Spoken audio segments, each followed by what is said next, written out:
On Meta's last earnings call, Mark Zuckerberg laid out his big vision for AI-powered smart glasses, going so far as to say that a future without them is hard to imagine. When you look closer at the incentives behind Meta's push for smart glasses, a clearer picture starts to emerge of what Zuckerberg is really trying to accomplish with claims like these. Quick note before we go further, if you like tech coverage that breaks down what actually matters, you can subscribe to my newsletter via the link in the description. Now back to the real story. To understand why Meta is leaning so hard into smart glasses, it helps to zoom out and look at where the AI race actually stands. Despite massive investment, large language models are rapidly converging in capability. The gaps between top-tier models are narrowing, and raw intelligence is becoming less of a differentiator than it once was. In that environment, owning the smartest model matters less than owning where and how people interact with AI in their daily lives. Meta's earnings call reflects that reality. AI is framed less as a destination product and more as an enabling layer, something that improves feeds, ads, recommendations, and assistance across Meta's ecosystem.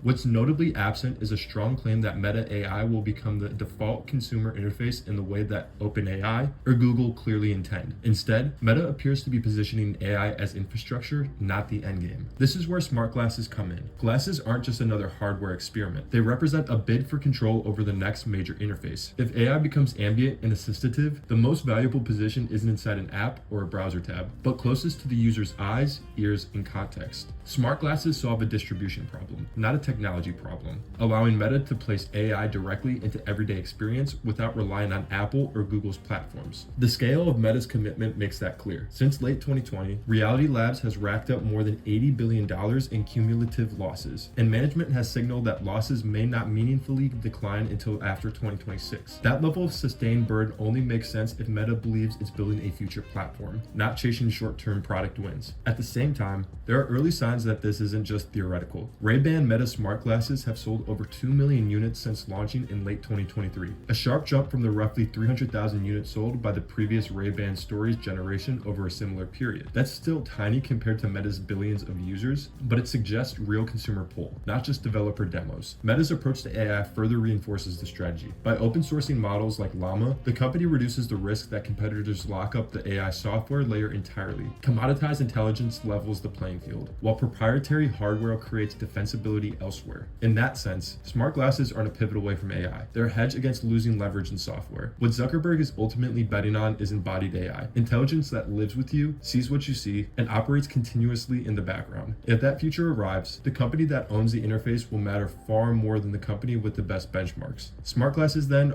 aren't Meta's next product. They're an attempt to choose a battlefield where AI dominance hasn't already been decided, and to make sure Meta still controls a critical interface when the next era of computing takes shape.